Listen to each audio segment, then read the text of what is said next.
Hello friends, स्वागत है आप सभी का हमारे चैनल चलो फिल्म सुने में। आज हम एक्सप्लेन करने जा रहे हैं Sherlock Holmes season 3 episode number 4 को। मैंने सीज़न 3 के एपिसोड नंबर 2 और 3 एक्सप्लेन नहीं किए हैं क्योंकि वो बहुत ही ज़्यादा बोरिंग है और उनमें एक्सप्लेन करने जैसा कुछ भी नहीं है। उनमें ना कोई केस है ना मिस्ट्री है, सिर्फ डॉक्टर वॉटसन की शादी हो जाती है और ये कुछ इतना ज़्यादा इम्पोर्टेंट नहीं था कि मैं इसे पूरी एक वीडियो में एक्सप्लेन करूं। जबकि ये वाला एपिसोड जो कि मैं अभी एक्सप्लेन करने जा रही हूँ, ये पर्सनली मुझे बहुत अच्छा लगा। तो let's roll up the intro और चलो फिल्म सुने। एपिसोड की स्टार्टिंग में हम शर्लॉक होम्स को देखते हैं जो कि प्लेन से इंग्लैंड वापस आ रहा होता है। यहाँ पर उसे माइक्रॉफ्ट ने बुलाया होता है और इसी के साथ नेक्स्ट सीन में टाइम शिफ्ट हो जाता है 1875 में, जहाँ पर शर्लॉक होम्स और वॉटसन और वहाँ के सभी लोग बिल्कुल पुराने ज़माने के होते हैं और ये सब कुछ बिल्कुल वैसा ही होता है जैसा कि हम शर्लॉक होम्स की बुक्स में पढ़ते हैं। अब वॉटसन की शादी हो चुकी है और वो वैसे ही शर्लॉक होम्स के साथ उसके हर केस में रहता है और उन केसेस के बारे में एक मैगजीन में लिखता है। नेक्स्ट सीन में शर्लॉक होम्स और वॉटसन अपने घर पे आते हैं, मतलब बेकर स्ट्रीट पे, जहाँ पर वो देखते हैं कि अंदर एक लेडी होती है जिसने कंप्लीट ब्लैक कलर की ड्रेस पहनी होती है। शर्लॉक होम्स यहाँ पर उसकी परफ्यूम को स्मेल करके बता देता है कि ये मैरी है। असल में ये मैरी ही होती है जो कि यहाँ पर वॉटसन से लड़ने आई होती है, क्योंकि शादी के बाद भी वॉटसन उसे ज़्यादा टाइम नहीं देता है और मोस्टली अपना सारा टाइम शर्लॉक होम्स के साथ ही स्पेंड करता है। अब जब इन दोनों का झगड़ा चल ही रहा होता है कि तभी वहाँ पर लेस्ट्रेड आ जाता है। लेस्ट्रेड यहाँ पर बहुत ज़्यादा डरा हुआ होता है। शर्लॉक होम्स के पूछने पर वो बताना शुरू करता है कि कुछ वक्त पहले उन्हें एक घटना के बारे में पता चला था। एमिलिया नाम की एक लड़की होती है जिसकी एक दिन पहले ही मैरिज एनिवर्सरी हुई थी। यहाँ पर वो कंप्लीट ब्राइड के लुक में होती है पर हर किसी पर गोलियाँ चला रही होती है, पर इसके बाद किसी और को मारने के बजाय वो एक गन से खुद को ही शूट कर लेती है और उसकी डेथ हो जाती है। इसके बाद उसकी डेड बॉडी को वहाँ से हटा दिया जाता है। उसके हस्बैंड का नाम होता है थॉमस और थॉमस जा रहा होता है मॉर्ग में, जहाँ पर उसे एमिलिया की लाश को पहचानना था। पर रास्ते में ही अंधेरे में से एमिलिया निकल के आती है और थॉमस को शूट कर देती है। इस मौकाए वारदात पे वहाँ पर एक कांस्टेबल भी होता है जो कि एमिलिया को देख लेता है, जिसके पीछे वैसे ही चोट का निशान भी होता है जो कि सिर पे गोली लगने से होगा। और फिर एमिलिया धुएं में गायब हो जाती है और अब सभी लोग बहुत ज़्यादा डरे होते हैं क्योंकि लाश तो मॉर्ग में होती है और एमिलिया मर चुकी है, तो मतलब कि जो वहाँ पे गई वो उसका घोस्ट होगा। पर शर्लॉक होम्स ऐसी घोस्ट जैसी फालतू चीज़ों में बिलीव नहीं करता है और लेस्ट्रेड की स्टोरी ख़त्म होने के बाद वो वॉटसन को ले करके निकल जाता है उसी मॉर्ग के लिए और लेस्ट्रेड भी वहाँ से निकल जाता है।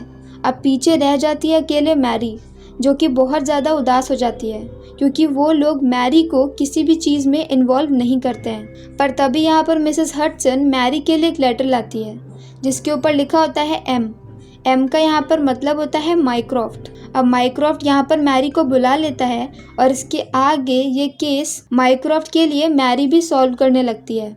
दूसरी तरफ ये लोग मॉर्ग में पहुँचते हैं जहाँ पर देखते हैं कि एमिलिया की बॉडी को चेनों से बांधा गया होता है क्योंकि वहाँ पर सभी लोग बहुत ज़्यादा डरे होते हैं। अब यहाँ पर मॉली हूपर आती है जिसने एकदम मेल जैसा गेटअप लिया होता है और वो यहाँ पर दिखाती है कि डेड बॉडी के हाथ पर खून लगा होता है, जबकि जब वो उसे वहाँ से लेकर आए थे उसकी डेथ के बाद तब उसके हाथ पर खून नहीं था और वॉल के ऊपर लिखा होता है यू, जबकि पहले ऐसा कुछ वहाँ पर नहीं होता है। यहाँ पर शर्लॉक होम्स भी थोड़ा सा कंफ्यूज हो जाता है और कुछ वक्त बीत जाता है, पर इस बीते वक्त में लगातार कई लोगों की मौत हो गई थी और हर कोई यही बोल रहा था कि उसने एमिलिया ब्राइड के भूत को देखा है। तो इस पर शर्लॉक होम्स लेस्ट्रेड से कहता है कि ज़रूर ये लोगों की बनाई हुई बातें होंगी, मतलब उन्हें किसी का खून करना होगा, तो उन्होंने ब्राइड एमिलिया के भूत का सहारा ले लिया और एक झूठी स्टोरी बना दी होगी।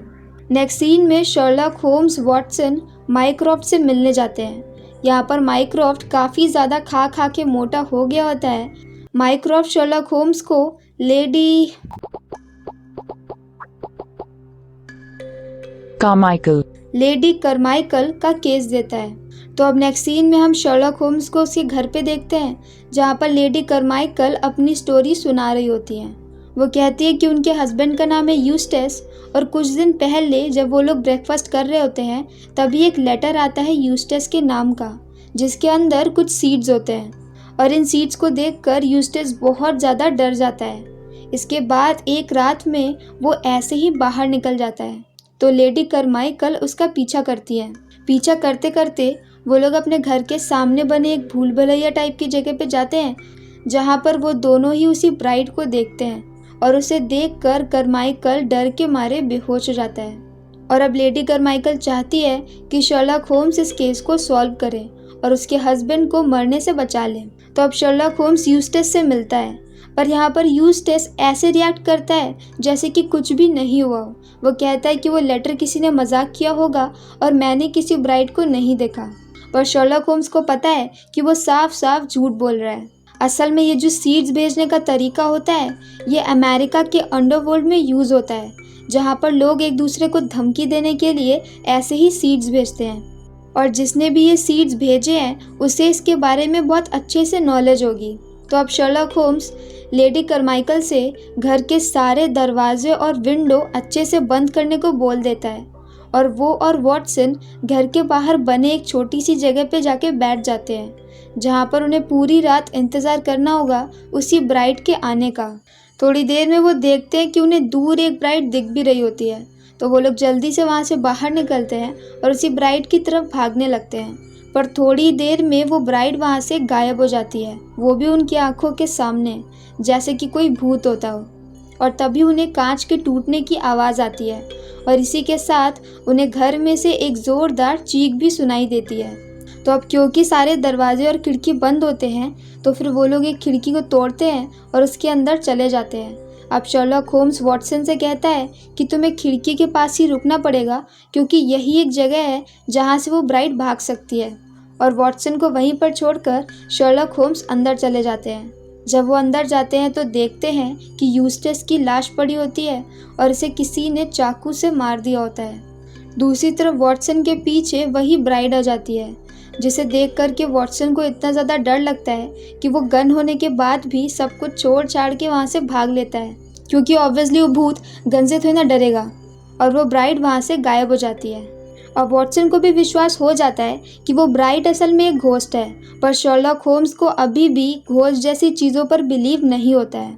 अब जब यहाँ पर पुलिस वगैरह आती है, तब शर्लॉक होम्स देखता है कि लाश के ऊपर एक नोट लगा होता है, जबकि इससे पहले जब उसने पहली बार लाश को देखा था तब वहाँ पर कोई भी नोट नहीं होता है।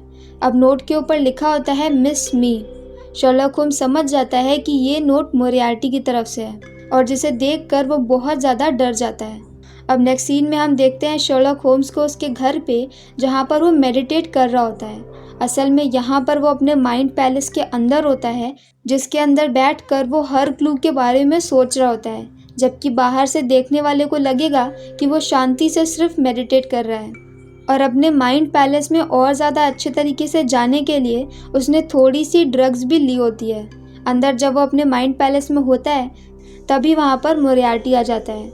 यहाँ पर मोरियार्टी उसे चढ़ाता है और उसके बाद वो खुद से गन को शूट करता है, और शूट करने के तुरंत बाद वो वापस से खड़ा हो जाता है। शर्लॉक होम्स शॉक्ड होता है कि जब उसने अपने आप को शूट कर दिया है तो फिर भी वो जिंदा कैसे है। और तभी अचानक से उनके आसपास की सारी चीज़ें हिलने लगती हैं। और अब मोरियार्टी बोलता है कि यहाँ पर बैट तुम्हारे टेक ऑफ करने की नहीं है, यहाँ पर बैट तुम्हारे लैंडिंग करने की है। और ये लैंडिंग वर्ड सुनते ही शर्लॉक होम्स की आंखें खुल जाती हैं, और अब वो प्रेजेंट टाइम में एक प्लेन के अंदर बैठा होता है, जिस प्लेन में बैठकर वो इंग्लैंड को जा रहा था, और उसका प्लेन अब लैंड होने वाला था, और इसीलिए वो प्लेन बहुत ज़्यादा हिल रहा होता है। असल में अभी तक हमने जितना भी वो पुराने ज़माने का वक्त देखा था, वो सब कुछ शर्लॉक होम्स के माइंड पैलेस के अंदर था, जहाँ पर वो अपनी हर चीज़ को स्टोर रखता है, जैसे कि हम किसी हार्ड ड्राइव में स्टोर कर देते हैं। और उसकी इमेजिनेशन पावर इतनी ज़्यादा स्ट्रॉन्ग होती है कि उसने इतना कुछ इमेजिन कर लिया अपने माइंड पैलेस के अंदर। पर अब यहाँ पर उसे लेने के लिए माइक्रॉफ्ट, वॉटसन और मैरी आते हैं। ये लोग उसे बोलते हैं कि मोरियार्टी वापस आ गया है। असल में कुछ दिनों पहले अचानक से बड़ी बड़ी पब्लिक टीवी में मोरियार्टी की वीडियो चलने लगती है और जिसे देख कर के सबको लगता है कि मोरियार्टी शायद मरा नहीं है और वो वापस आ गया है। पर शर्लॉक होम्स बोलता है कि अभी मुझे 150 साल पुराने एमिलिया के केस को सॉल्व करना है। शर्लॉक होम्स के पास उस केस की एक्यूरेट डिटेल्स होती हैं, इसीलिए वो उसे बिल्कुल वैसे ही इमेजिन कर पा रहा होता है जैसा कि सब कुछ हुआ होगा। वो ये इमेजिन करता है कि अगर वो 1875 में होता और इसके साथ वो सारे कैरेक्टर्स भी होते जो कि अभी उसके साथ में होते हैं, तो ये पूरा केस वो कैसे सॉल्व करता। दूसरों को ये बात काफ़ी ज़्यादा बेतुकी लगती है क्योंकि अभी रियल लाइफ में शर्लॉक होम्स का बहुत बड़ा एनिमी मोरियार्टी वापस आ गया होता है। एटलीस्ट सबको लग तो ऐसा ही रहा होता है। पर शर्लॉक होम्स किसी की ना सुनते हुए एक बार फिर से अपने माइंड पैलेस में चला जाता है। यहाँ पर अब वॉटसन उससे मिलने आता है और जब वो और वॉटसन बात कर ही रहे होते हैं कि तभी यहाँ पर एक लेटर आता है। ये लेटर मैरी ने भेजा था जो कि उन्हें किसी चर्च में बुला रही होती है क्योंकि पीछे पीछे केस सॉल्व करते हुए मैरी को भी काफ़ी कुछ पता चल गया होता है। पर शर्लॉक होम्स कहता है कि मैरी अपनी जान खतरे में डाल लेगी, इसलिए हमें जल्दी से चर्च की तरफ जाना पड़ेगा। जब ये लोग चर्च में जाते हैं तो मैरी इन्हें ले करके अंडरग्राउंड जगह पे जाती है जहाँ पर बहुत सारे लोग होते हैं जो कि किसी कल्ट या फिर किसी सोसाइटी की तरह लग रहे होते हैं और उन सब का चेहरा ढका होता है। पर अब यहाँ पे शर्लॉक होम्स सारा केस समझ जाता है और अब वो इन सभी लोगों के बीच में जाकर के बोलने लगता है कि जब एमिलिया ने खुद को शूट किया था तब उसने असल में गोली चलाई ही नहीं थी और वो जो पहले फायरिंग कर रही होती है दूसरों के ऊपर, वो बस सबका ध्यान अपनी तरफ खींचने के लिए कर रही होती है। इसके बाद उसने एक गन अपने ऊपर रखी थी जबकि उसने फायर करी थी नीचे वाली, और कमरे के पीछे से किसी ने रेड कलर का कलर फायर किया था जिसकी वजह से उसी वक्त में पर्दे पर वो कलर आ गया जिसको देख करके सबको लगा कि उसने खुद को गोली मार ली है। इसके बाद अंदर जहाँ पे वो गिरती है वहाँ पर लगभग उसी की तरह की दिखने वाली दूसरी लाश पहले से ही रखी होती है और पुलिस वाले जिस लाश को मॉर्ग में लेकर जाते हैं वो लाश वही दूसरी लड़की की होती है। एमिलिया तब तक जिंदा होती है। इसके बाद वो रात में जाकर अपने हस्बैंड को मार देती है और फिर एंड में खुद को सच में मार लेती है और रात में दोबारा से उसकी बॉडी को एक्सचेंज कर दिया जाता है और अब मॉर्ग में असली एमिलिया की लाश होती है। इतना कुछ सुनने के बाद वहाँ के सभी लोग अपना चेहरा दिखा देते हैं। तो ये सभी लोग औरतें होती हैं जिन्होंने अपनी एक सोसाइटी बनाई होती है और उन्होंने एमिलिया के हस्बैंड को इसलिए मारा था क्योंकि एमिलिया का हस्बैंड बहुत ज़्यादा अब्यूसिव था और इस मेल सोसाइटी में उन्हें इंसाफ नहीं मिलने वाला था। ये 1875 का वो वक्त होता है जब वुमेन को किसी भी चीज़ में बहुत ज़्यादा इंटरफेयर करने नहीं दिया जाता था और वो एक मेल डोमिनेंट सोसाइटी थी। वैसे मेल डोमिनेंट सोसाइटी तो अभी भी है पर तब बहुत ज़्यादा थी, जहाँ पर औरतों को वोट करने का भी अधिकार नहीं था। और अपने हस्बैंड को मारने के बाद भी खुद को मार करके एमिलिया कुर्बानी देती है ताकि बाकी बुरे लोगों को भी मारा जा सके ब्राइट एमिलिया के घोस्ट का झांसा देकर। और इसी तरह से उन्होंने यूस्टेस को इसलिए मारा था क्योंकि जब यूस्टेस अमेरिका में था तब उसने एमिलिया का फ़ायदा उठाया था और एमिलिया क्योंकि अमेरिका में थी इसलिए उसे वो सीड भेजने वाली चीज़ों के बारे में पता था और उसको पता होने की वजह से वहाँ के सभी लोगों को उसने बता दिया था। इस सोसाइटी में मॉली हूपर भी होती है जिसने उस मॉर्ग में लाश को बदलने के लिए हेल्प करी थी और एमिलिया की डेथ के बाद इन्हीं में से बहुत सारी लेडीज़ बार बार ब्राइड का रूप लेती थी दूसरों को मारने के लिए। और जिस वक्त वॉटसन ने और शर्लॉक होम्स ने यूस्टेस के घर पे वो भूत देखा था गायब होते हुए, असल में वो एक टेक्निक थी जो कि मिरर के थ्रू दिखाई जाती है। वो एक मिरर था जिसके रिफ्लेक्शन में उन्होंने ब्राइड को देखा था, इसीलिए वो वहाँ से गायब भी हो पाई थी। और वो जो कांच टूटने की आवाज़ आई थी उसी वक्त में वो तब आई थी जब यही औरतें वो मिरर हटा रही होती हैं तो ग्लास टूट जाता है। और जहाँ पर असली एमिलिया को दबाया गया था बाद में ये लोग वहीं पर दूसरी वाली एमिलिया जो कि नकली एमिलिया बनी होती है उसकी लाश को भी उसी जगह पर दबा देते हैं। अब शर्लॉक होम्स ये भी बोलता है कि यूस्टेस को मारने में उसकी अपनी वाइफ का भी हाथ है और वो भी इन्हीं में से कोई एक होगी। तभी यहाँ पर एक ब्राइड सामने आती है तो शर्लॉक होम्स को लगता है कि ये लेडी करमाइकल होगी, पर जब वो ब्राइड अपना चेहरा दिखाती है तो वो होता है मोरियार्टी, जिसे देख करके शर्लॉक होम्स को झटका लगता है और उसकी नींद खुल जाती है। अब वो एक हॉस्पिटल में होता है जहाँ पर माइक्रॉफ्ट, वॉटसन और मैरी होते हैं। अब शर्लॉक होम्स बोलता है कि उसे जल्दी से उसी 150 साल पुराने वाली जगह पे जाना है जहाँ पर एमिलिया को दबाया गया था, और उसे खोद कर देखना है कि वहाँ पर 2 लाशें होती हैं या नहीं। अगर वहाँ पर 2 लाशें हैं तो मतलब कि शर्लॉक होम्स ने जो केस सॉल्व किया वो बिल्कुल सही है। सबको ये बात बहुत ज़्यादा अजीब लगती है, लेकिन फिर भी वो लोग जगह पता लगा कर वहाँ पे पहुँच जाते हैं और खुदाई शुरू कर देते हैं। पर अंदर यहाँ पर उन्हें सिर्फ एमिलिया की लाश मिलती है, कोई दूसरी लाश नहीं। तो शर्लॉक होम्स और ज़्यादा खोदना शुरू कर देता है। उसे लगता है कि शायद इसके और नीचे दूसरी लाश होगी, पर तभी अचानक से एमिलिया की लाश जिंदा हो जाती है और शर्लॉक होम्स के ऊपर अटैक कर देती है।